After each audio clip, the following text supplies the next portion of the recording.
Welcome to studio N Telugu. ముందుగా headlines. Kadapa జిల్లా వ్యాప్తంగా దివంగత మహానేత వైఎస్ రాజశేఖర రెడ్డి 75వ జయంతి వేడుకలు ఘనంగా నిర్వహించిన వైఎస్ఆర్సీపీ శ్రేణులు.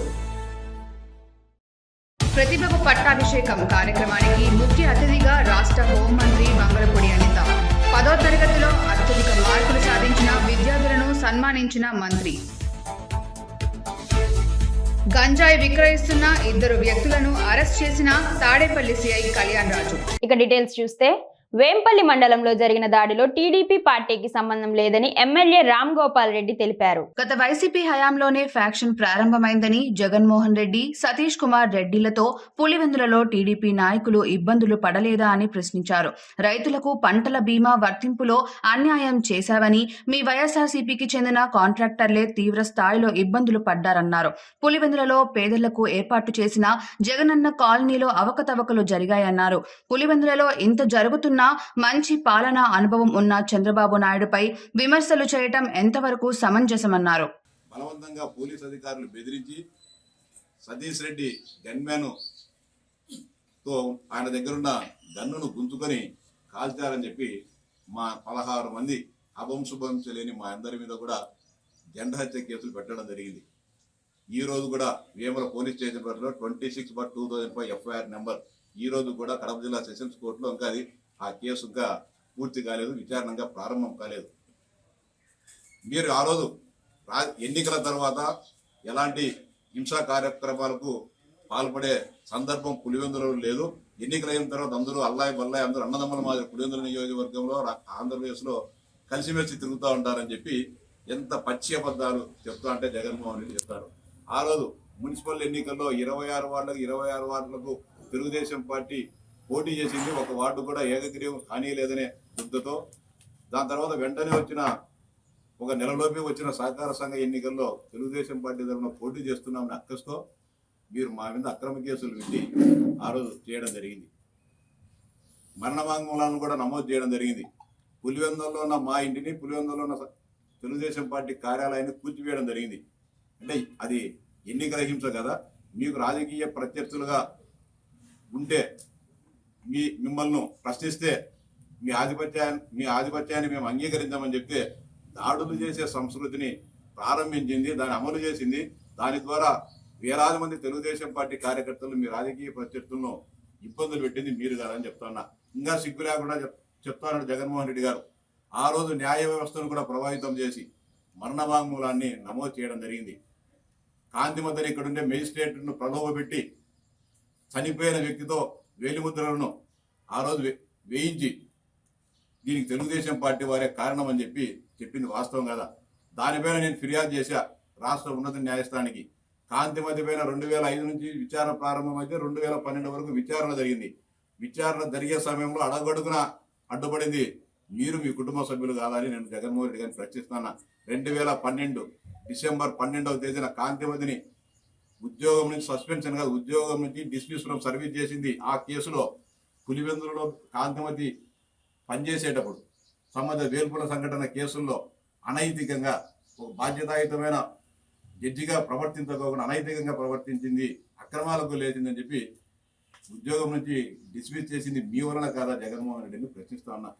వైద్యం పొందడానికి పేదరికం అడ్డం కాకూడదని ఆంధ్ర ప్రైమ్ హాస్పిటల్ వైద్యులు అన్నారు. నందివెలుగు గ్రామంలోని శ్రీ కనకదుర్గ అమ్మవారి ఆవరణలో బొడ్డు వెంకట సుబ్బయ్య గారి కళ్యాణ మండపంలో ఎంపీటీసీ తిన్నలూరి విజయలక్ష్మి మరియు ఆంధ్ర ప్రైమ్ హాస్పిటల్స్ గుంటూరు వారి సంయుక్త ఆధ్వర్యంలో ఉచిత మెగా వైద్య శిబిరం నిర్వహించారు. ఆంధ్ర ప్రైమ్ హాస్పిటల్ వైద్యులు doctor Achchamsetti Anvesh Kumar, doctor Jallepalli Tejaswi, doctor Kasula Sai Rajasekhar, doctor Pavan Badugu, doctor G Madhavilatha, doctor Mangisetti Vijayakrishna, doctor Reena, doctor Sagar, doctor Busireddy Vishwa, doctor Dedeepya మరియు సిబ్బంది కలిసి 380 మందికి వివిధ రకాల వైద్య పరీక్షలు చేశారు. అవసరమైన వారికి ఉచితంగా వైద్య పరీక్షలు నిర్వహించి మందులు అందజేశారు.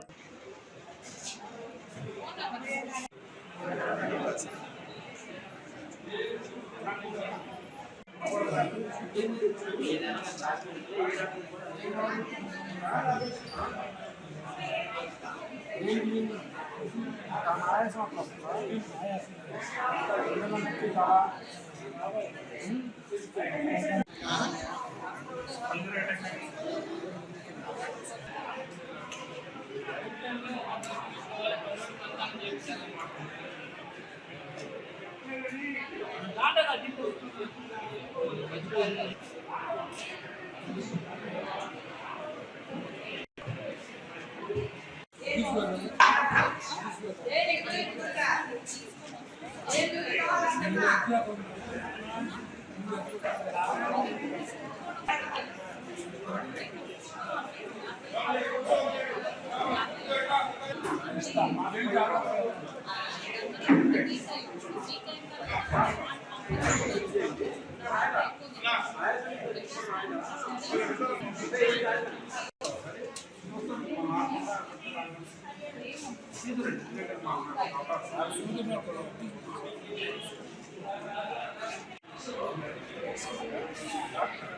జగన్మోహన్ రెడ్డి పవర్ లేని దర్బార్ వల్ల కడప జిల్లాకు ఎలాంటి ప్రయోజనం లేదని సిపిఐ జిల్లా కార్యదర్శి గాలిచంద్ర పేర్కొన్నారు. నరేంద్ర మోడీ ప్రభుత్వం పైన చంద్రబాబు నాయుడు ఒత్తిడి తెచ్చి రాష్ట్రానికి ప్రత్యేక హోదా, వెనుకబడిన రాయలసీమ, ఉత్తరాంధ్రులకు ప్రత్యేక ప్యాకేజీతో పాటు కడపలో ఉక్కు పరిశ్రమ లాంటి విభజన హామీలు అమలు చేయాలని డిమాండ్ చేశారు. విభజన హామీల అమలు కోసం సిపిఐ పార్టీ దశల వారీగా ఉద్యమాలు చేపడుతుందని ఆయన హెచ్చరించారు.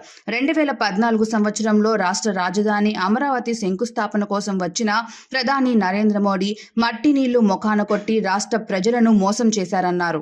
ఈ నెల 1 నుంచి 3వ తారీఖు వరకు విశాఖపట్నంలో జరిగిన సిపిఐ రాష్ట్ర సమితి కార్యవర్గ సమావేశాలలో పార్టీ గతంలో జరిగినటువంటి ఎన్నికలకు సంబంధించినటువంటి విషయాలను సమీక్ష చేసి భవిష్యత్తు ఉద్యమ కార్యాచరణను ప్రకటించింది.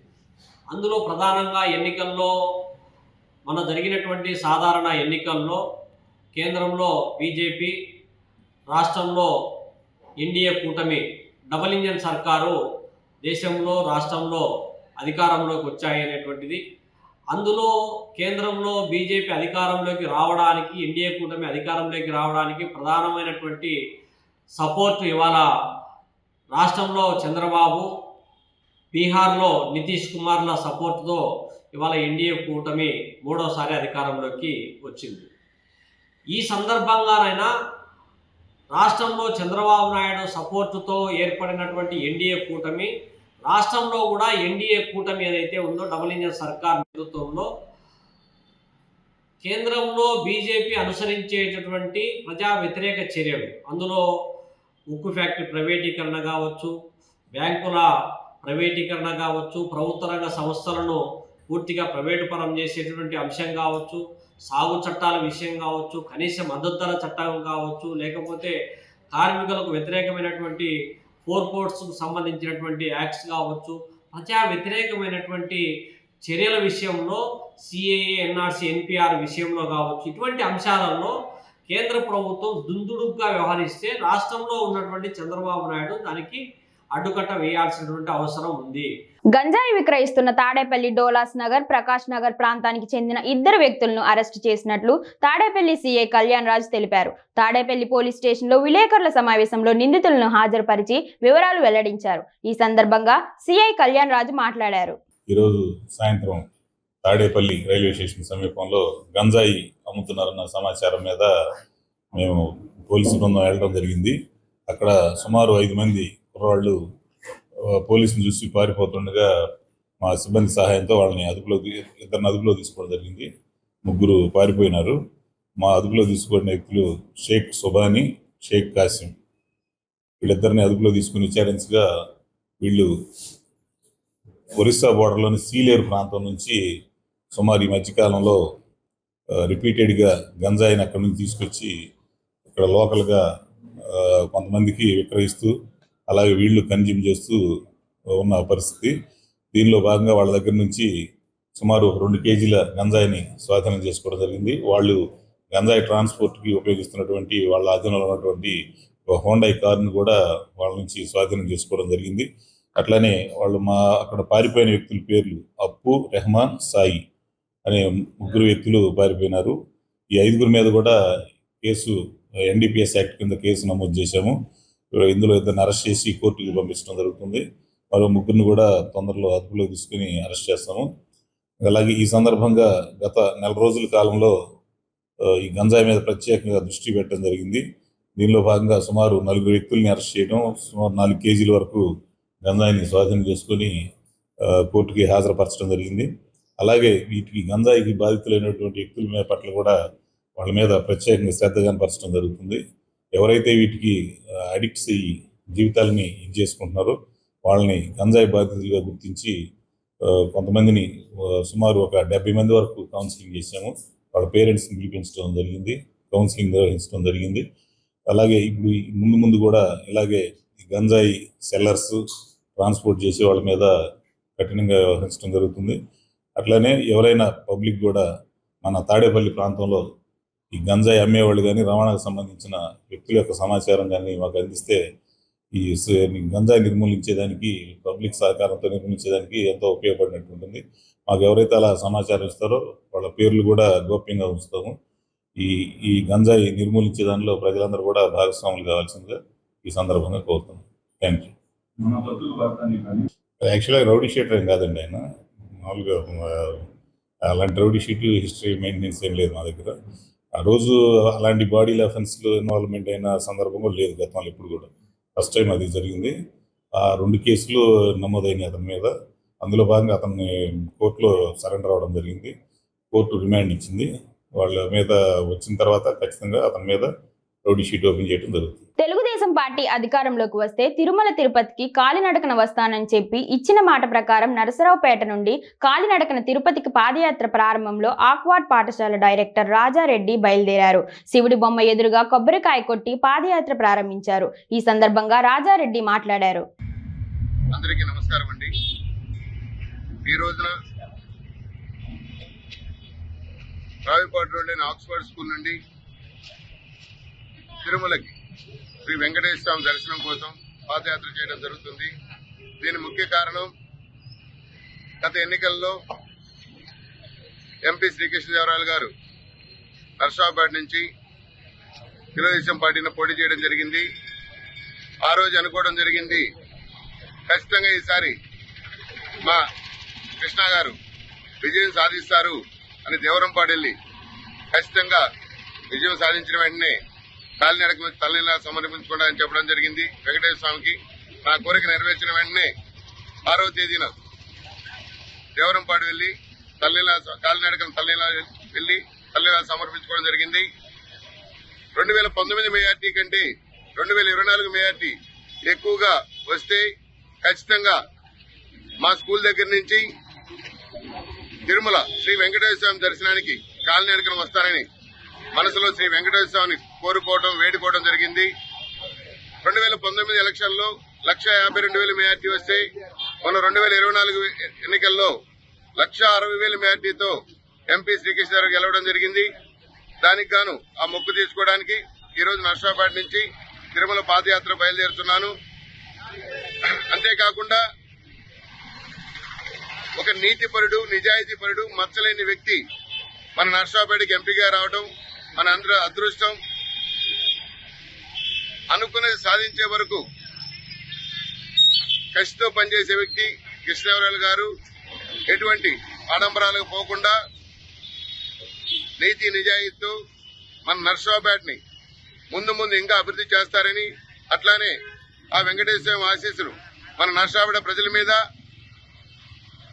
మన ఆంధ్రప్రదేశ్ ప్రజల మీద, తెలుగుదేశం పార్టీ కార్యకర్తల మీద, నాయకుల మీద, అందరి మీద కూడా వెంకటేశ్వర స్వామి కరుణ కటాక్షాలు ఉండాలని కోరుకుంటూ, అంతేకాకుండా భవిష్యత్తులో చంద్రబాబు నాయుడు గారు అమరావతిని రాష్ట్రంలోనే ఒక రాష్ట్ర రాజధానిని దేశంలోనే కాకుండా ఒక ప్రపంచంలోనే ఉత్తమమైన రాజధానిగా తీర్చిదిద్దాలని అందరం మరొకసారి ఆ తిరుమల వెంకటేశ్వర స్వామిని వేడుకుంటూ, కోరుకుంటూ ఈరోజు కాలినడకన తిరుమల బయలుదేరుతున్నాను. 17వ తేదీ దర్శనం ఏర్పాట్లు చేయడం జరిగింది. ఖచ్చితంగా ఆ వెంకటేశ్వర ఆశీస్సులు మన ఆంధ్రప్రదేశ్ ప్రజల మీద ఉండాలని కోరుకుంటూ వేడుకుంటున్నాను. Thank you. ప్రముఖ పుణ్యక్షేత్రమైన అన్నవరం శ్రీ వీర వెంకట సత్యనారాయణ స్వామివారి దేవస్థానమునకు అనకాపల్లి ఎంపీ సీఎం రమేష్ దంపతులు కుటుంబ సమేతంగా విచ్చేసి స్వామి అమ్మవార్లకు ప్రత్యేక పూజలు చేసి దర్శనం చేసుకున్నారు. అర్చకులు ఆలయ మర్యాదలతో స్వాగతం పలకగా దామెర్ల కృష్ణారావు శాసవస్త్రాన్ని ప్రసాదాన్ని అందజేయగా వేద పండితులు వేద ఆశీర్వచనం చేశారు.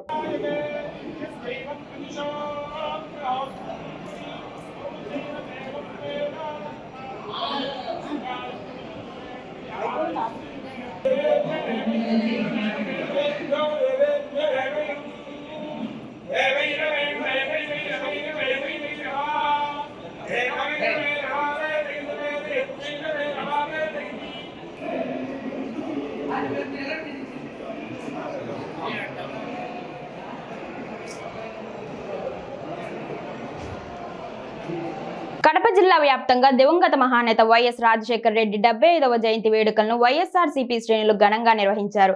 కడప నగరంలోని హెడ్ పోస్ట్ ఆఫీస్ సర్కిల్లో ఉన్న వైఎస్ రాజశేఖర రెడ్డి విగ్రహానికి పూలమాలలు వేసి ఘనంగా నివాళులర్పించారు. అనంతరం కేక్ కట్ చేసి అన్నదాన కార్యక్రమం చేశారు. వైఎస్ రాజశేఖర రెడ్డి భౌతికంగా దూరమైన కడప నగరంలో అభివృద్ధిని చూస్తే వైఎస్ రాజశేఖర రెడ్డి గారే గుర్తుకు వస్తారన్నారు.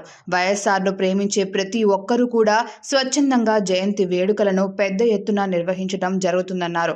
వైఎస్ రాజశేఖర రెడ్డి అమలు చేసిన సంక్షేమం అభివృద్ధి ఎక్కడా కూడా ఆగకూడదని టీడీపీ ప్రభుత్వాన్ని వైఎస్ఆర్సీపీ నాయకులు డిమాండ్ చేశారు. ఆ మహానేత 75వ జయంతి సందర్భంగా కడప నగరంలో దాదాపు 30 చోట్ల అన్నదానాలు కానీ, కేక్ కటింగ్ కానీ, స్వీట్ల పంపిణీ కానీ పెద్ద ఎత్తున వైఎస్ఆర్ కాంగ్రెస్ పార్టీ శ్రేణులు చేస్తా ఉన్నటువంటి కార్యక్రమం. ఎందుకంటే ఆయన ఈరోజు భౌతికంగా మన నుంచి దూరమైనా కూడా ఈ రోజు వరకు కూడా స్వతంత్రం వచ్చినప్పటి నుంచి కడప నగరంలో ఏ అభివృద్ధి చూసినా ఆ దివంగత నేత ప్రీతమ నాయకుడు రాజశేఖర రెడ్డి గారు గుర్తొస్తారు.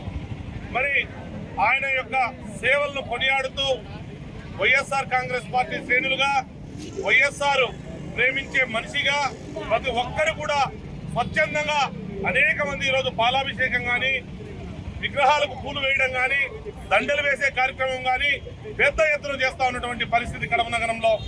మరి మేమందరం కూడా ఒకటే విన్నవించుకుంటా ఉంటాం, ప్రజలందరికీ కూడా వైఎస్ఆర్ గారు చేసినటువంటి అభివృద్ధి కావచ్చు, సంక్షేమం కావచ్చు, ఈరోజు ఆగడానికి వీలు లేదని చెప్పి ఈ ప్రభుత్వానికి తెలియజేస్తా ఉన్నాం. ఏదైతే ప్రతి పేదవాడు కూడా ఉన్నతమైనటువంటి స్థితిలో ఉండాలని ఆ రోజు రాజశేఖర రెడ్డి గారు కలగన్నారో ఆ దానికోసం మేమందరం కూడా పెద్ద ఎత్తున ఎప్పుడు కూడా ముందుంటాము, ప్రజలకు ఏ కష్టం వచ్చినా కూడా అండగా ఉంటామని చెప్పి తెలియజేసుకుంటూ మరొక్కసారి ఆ దివంగత నేత ప్రీతమ నాయకుడు రాజశేఖర రెడ్డి గారికి జయంతి శుభాకాంక్షలు తెలియజేస్తా ఉన్నాం. 75వ జయంతి సందర్భంగా రాజశేఖర రెడ్డి గారిని మరొకసారి రాష్ట్ర ప్రజలందరూ కూడా గుర్తు చేసుకోవడం బాధాకరంగా ఉన్నా కూడా ఇంత ఘనంగా నిర్వహించడం చాలా సంతోషం. ఎందుకంటే ఆయన భౌతికంగా దివంగత నేత రాజశేఖర రెడ్డి గారు మన మధ్య లేకున్నా కూడా ఆయన చేసినటువంటి మంచి, ఆయన ప్రవేశపెట్టినటువంటి సంక్షేమ పథకాలు, ఆయన పేద ప్రజల పట్ల చూపించినటువంటి ప్రేమ ప్రతి ఒక్కరికి కూడా ఇప్పటికీ గుర్తుండిపోయే విధంగా ఆయన ఒక గుర్తింపు తెచ్చుకోవడం. ఎందుకంటే మాకు చాలా గర్వంగా ఉంది. రాజశేఖర రెడ్డి గారు వెంటనే మేము నడిచినందుకు ఆయన ఈరోజు ఈ విధంగా గుర్తు చేసుకోవడం. అదేవిధంగా రాజశేఖర రెడ్డి గారు ఏదైతే కలలు కన్నారో జగన్మోహన్ రెడ్డి గారు తూచా తప్పకుండా వైఎస్ఆర్ కాంగ్రెస్ పార్టీకి అధికారంలోకి వచ్చిన తర్వాత ఆయన అవన్నీ కూడా చేయడం. అదేవిధంగా ప్రభుత్వాలు అధికారాలు అనేది ఏది శాశ్వతం కాదు. గతంలో జగన్మోహన్ రెడ్డి గారు ఏదైతే సంక్షేమ పథకాలన్నీ కూడా ప్రవేశపెట్టారో ఇప్పుడున్నటువంటి తెలుగుదేశం పార్టీ ప్రభుత్వం కూడా అవన్నీ కూడా కొనసాగించాలి. ఎందుకంటే ఏ పేద ప్రజలు కూడా ఎవరు కూడా బాధపడకూడదు ఖచ్చితంగా.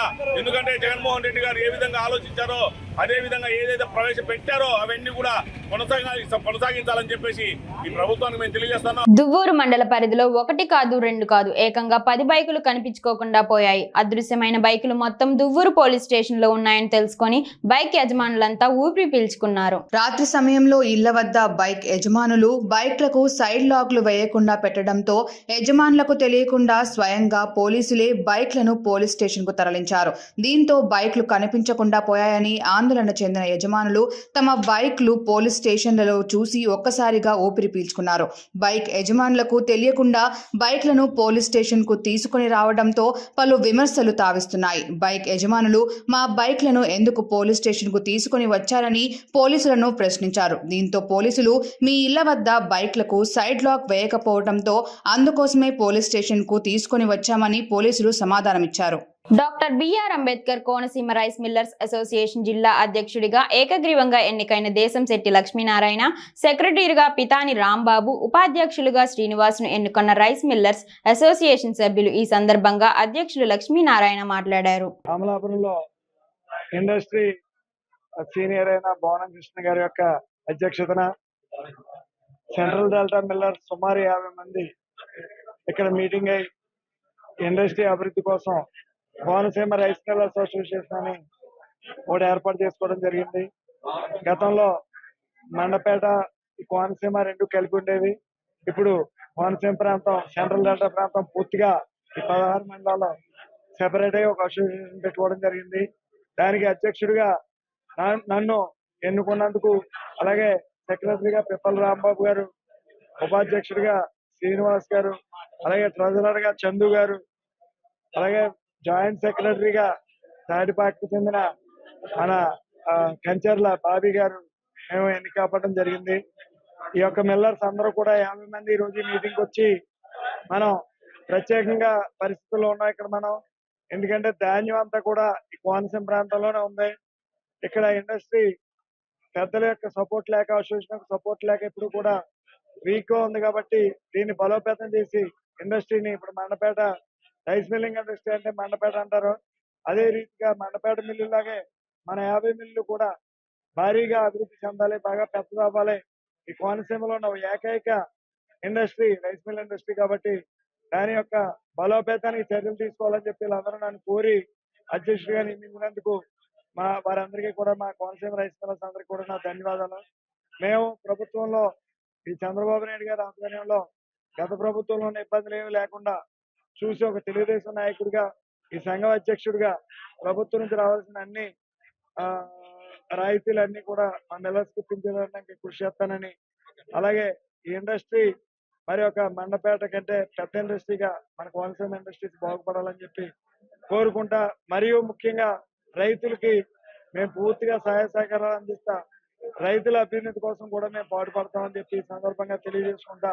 నూతనంగా ఏర్పాటైన కోనసీమ జిల్లా అసోసియేషన్ అధ్యక్షులు లక్ష్మీనారాయణ గారికి, అలాగే మా సోదర కమిటీ సభ్యులకి, సోదర రైస్ మిల్లర్స్ కి నా శుభాకాంక్షలు అండి.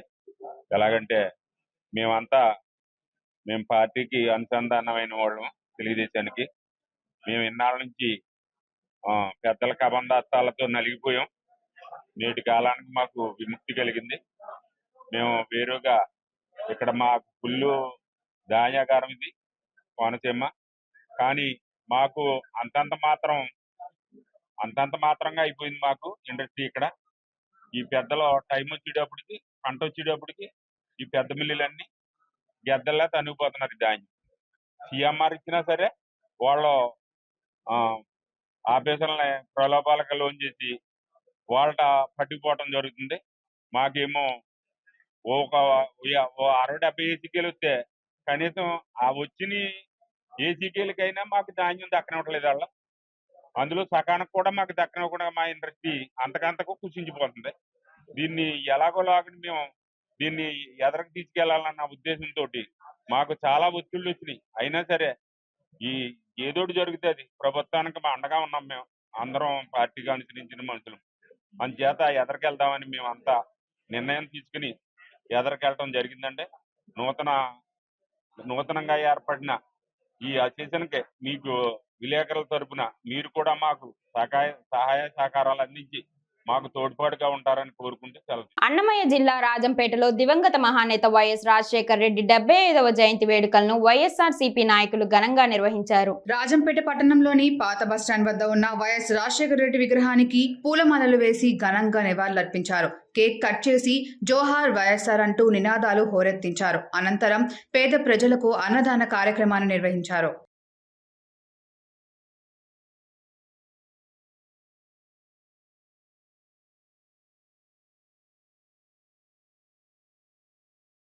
అనకాపల్లి సత్యాస్ లక్ష్మి గ్రాండ్ ఫంక్షన్ హాల్లో PRTU ఆధ్వర్యంలో జరిగిన ప్రతిభకు పట్టాభిషేకం కార్యక్రమానికి ముఖ్య అతిథిగా రాష్ట్ర హోంమంత్రి వంగలపూడి అనిత హాజరయ్యారు.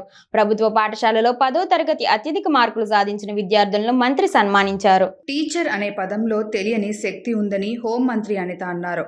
మహోన్నతమైన వృత్తి ఉపాధ్యాయ వృత్తి అన్నారు. గత 5 సంవత్సరాలుగా టీచర్స్ పోరాటం చేశారని, ఉపాధ్యాయుల పోరాటంలో న్యాయం ఉందన్నారు. పాఠశాలలో ఉపాధ్యాయులు పాఠాలు చెప్పకుండా కంకర్, సిమెంటుకు ఫోటోలు తీసుకుంటే ఉత్తమ ఫలితాలు ఎలా వస్తాయన్నారు. రాష్ట్రంలో ట్రిపుల్ ఇంజన్ సర్కార్ ఉందన్నారు. చంద్రబాబు నన్ను తండ్రిలాగా ప్రోత్సహించారని చెప్పారు. అనంతరం మంత్రిని సన్మానించిన ఉపాధ్యాయులు సాయంత్రం 5 గంటలకు వెళ్ళామా లేదా, ఏదైనా సొంత పనులు ఉన్నాయా లేదా చూసుకున్నామా లేదా, మా పిల్లల్ని చూసుకున్నామా లేదా, ఇది తప్పించి ఏ రోజు కూడా రాజకీయాల జోలికి రాని టీచర్స్ అందరూ కూడా ఒక్కసారిగా భయం లేకుండా ఎందుకు ఈ పదం ఉపయోగిస్తున్నానంటే, లాస్ట్ 5 సంవత్సరాల పరిస్థితి ఎలా ఉందంటే, బయటకు వస్తే కేసులు, ఎమ్మెల్యేలుగా చేసిన మేమే రోడ్ల మీదకి వచ్చామంటే మా మీద కేసులు పెట్టే పరిస్థితి, గృహ నిర్బంధాలు లేదు అనుకుంటే ఇంకా అంతకే అవసరమైతే మా మీద సోషల్ మీడియాలో లేనిపోని పోస్టులు, ఇలాంటివన్నీ ఒక భయానకమైన వాతావరణం మధ్యలో మీ హక్కులు కాపాడుకోవడానికి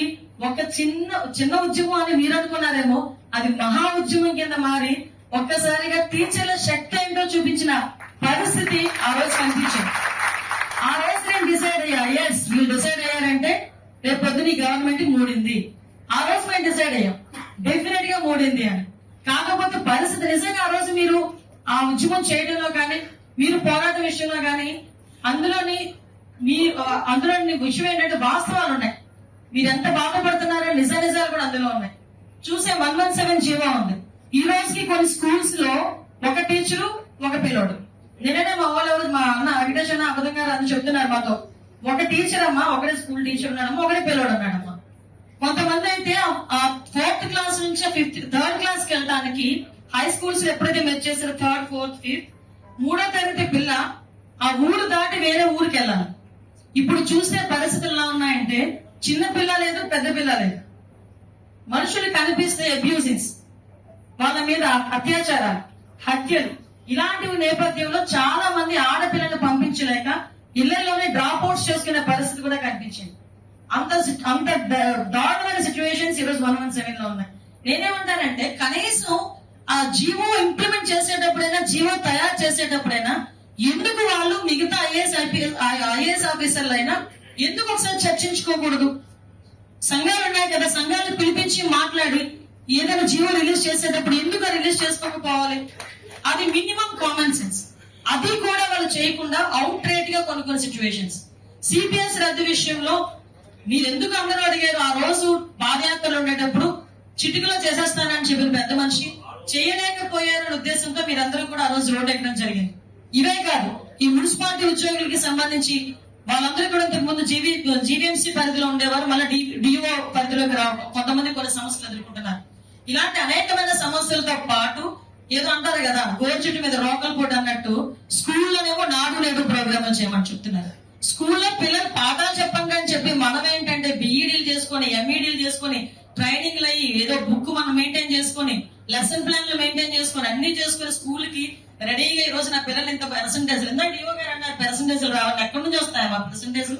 వార్తలు ముగించే ముందు హెడ్లైన్స్ మరోసారి. కడప జిల్లా వ్యాప్తంగా దివంగత మహానేత వైఎస్ రాజశేఖర రెడ్డి 75వ జయంతి వేడుకలు ఘనంగా నిర్వహించిన వైఎస్ఆర్సీపీ శ్రేణులు. ప్రతిభకు పట్టాభిషేకం కార్యక్రమానికి ముఖ్య అతిథిగా రాష్ట్ర హోంమంత్రి వంగలపూడి అనిత. 10వ తరగతిలో అత్యధిక మార్కులు సాధించిన విద్యార్థులను సన్మానించిన మంత్రి. గంజాయి విక్రయిస్తున్న 2 వ్యక్తులను అరెస్ట్ చేసిన తాడేపల్లి సిఐ కళ్యాణ్ రాజు. స్టూడియో తెలుగు న్యూస్ ఇంతటితో సమాప్తం. తిరిగి రేపటి బులెటిన్ లో మళ్ళీ కలుద్దాం. అంతవరకు సెలవు. నమస్కారం.